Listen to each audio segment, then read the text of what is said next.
Petite présentation du fait du Raspberry. Tiens, hop, je te l'allume. Un Raspberry, c'est un écran qui fait office de roadbook. Alors déjà préambule. Euh, Ici, c'est de la bidouille. Donc si vous voulez une jolie tablette qui fait dérouleur de roadbook, qui soit fiabilisée, industrialisée, garantie, etc., vous allez chez Easy Roadbook. Il fait ça très bien. Ici, c'est du bidouillage, ok? Donc une fois qu'on a dit ça, je vais vous expliquer ce que j'ai fait. Alors aussi, autre chose, il y a Yen qui est en train de travailler sur un truc de malade, un truc hachement plus évolué que ça, et il va bientôt vous le présenter. Mais en attendant sa présentation, je vous fais la mienne. Le Raspberry, c'est quoi? Donc c'est un écran à pas cher dans une boîte en plastique fabriquée maison, relié à un bouton de guidon qui permet de faire défiler un roadbook. Alors attends, parce que je vais changer d'angle de vue, sinon tu vois rien, voilà. Donc voilà, je monte, je descends, c'est tout con, ça marche. Et puis voilà, donc il y a plein de fonctionnalités. Enfin, il y a des trucs tout bêtes à savoir sur comment charger le roadbook, comment le décharger, etc. Je vais vous expliquer ça juste après. Alors, deux, trois infos en plus. De quoi c'est composé déjà le Raspberry? Donc, je te l'ai dit, il y a un écran à pas cher qui est pas du tout tactile, hein. Là-dessus, j'ai remis un plexiglas d'ailleurs pour que ce soit bien costaud. Donc, c'est un écran qui s'achète sur internet à pas cher. Et ça contient le boîtier, donc c'est fabriqué maison. Donc, j'ai mis un petit support là qui se tourne dans tous les sens, mais ça, c'est fabriqué maison pour me faire plaisir, voilà.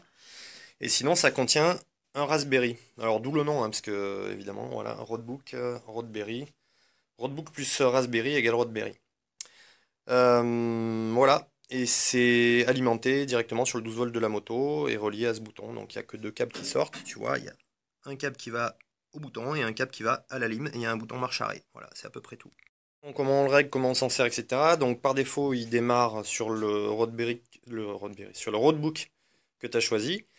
Donc il démarre automatiquement directement sur ce roadbook là par exemple. Donc là ça marche, tu le fais défiler machin. Pour prendre la main dessus, pour décider de changer, alors c'est là où c'est assez magique, c'est que tu as un clavier sans fil, tac, que tu allumes, sachant qu'un petit clavier comme ça coûte 20 € sur internet. Et tu prends la main dessus, voilà, tu fais échappe, pardon échappe c'est là, tac, et au magie en fait dedans c'est un mini PC. Donc tu vas chercher ton dossier de photos là-dedans, je pense que tout le monde saura faire. Ouais, désolé pour la lumière et compagnie. Tu vas chercher ton dossier de photos. Donc, ah oui, j'ai oublié de préciser un truc important. Le principe de fonctionnement, il est tout con. En fait, c'est un diaporama de photos, hein. Donc, le roadbook, c'est une série de JPEG. Donc, évidemment, par contre, ça nécessite de préparer les JPEG soi-même à la maison. Alors, évidemment, ça peut paraître un peu lourdingue d'être obligé de le faire. D'un autre côté, j'y vois un certain nombre d'avantages. D'abord, chacun fait ce qu'il veut chez lui, dépend de personne pour préparer son roadbook. Après, si tu veux te faire un roadbook paysage, portrait,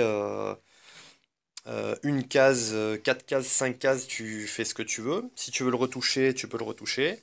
Et si tu veux ajouter des cases, par exemple, tu peux le faire aussi. Donc, je trouve ça assez sympa de pouvoir préparer son roadbook soi-même. Donc, tu te fais une série de JPEG numérotées dans l'ordre.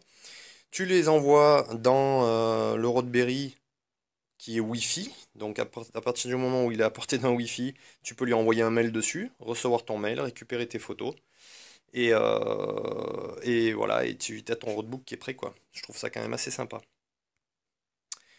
Et puis autre chose, la luminosité est réglable parce que l'écran, là, quand tu l'achètes sur Internet, il est livré avec une télécommande. J'ai prévu ici un petit trou protégé par un plexi où tu peux donc régler ta luminosité, ton contraste et tout le bordel. Voilà.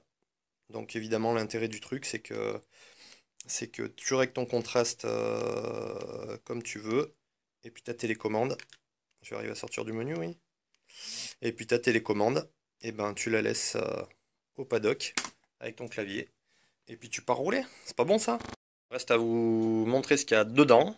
Sachant que ça vous taraude ça. Vous avez envie de savoir. Donc je viens de démonter le couvercle derrière. Dedans il y a ça. Tout ce que tu vois au fond, bah, c'est l'écran. La carte qu'elle a au milieu, c'est celle qui est livrée avec l'écran. Donc j'ai juste acheté un écran, j'ai désossé la carcasse pour le récupérer et le coller là-dedans. Donc tu vois, il est fixé par des points de colle chaude à l'intérieur, c'est tout. Ça, c'est le réducteur de tension qui transforme le 12 volts en 5 volts pour pouvoir alimenter le Raspberry. Et il y a un Raspberry. Voilà. Alors j'ai mis un énorme radiateur. Bon, c'est pas obligé d'en mettre un si gros, mais c'est bien qu'il soit refroidi quand même. Ça, c'est le dongle pour le clavier. Et puis, il y a la carte SD. Elle est où la carte SD? Elle est là, ouais, là derrière. Voilà, voilà, c'est tout. Donc, en gros, il y a un écran, un réducteur de tension, un Raspberry, un clavier sans fil, une carte SD. Puis voilà, c'est à peu près tout. J'ai même mis un fusible. Et puis, j'ai mis un fusible de rab ici, là, comme ça, au cas où. Voilà, donc il n'y a pas énorme de matos. Donc, la question, ça va être combien ça coûte. Mais ça coûte pas trop cher. Voilà, je vous ferai l'addition bientôt.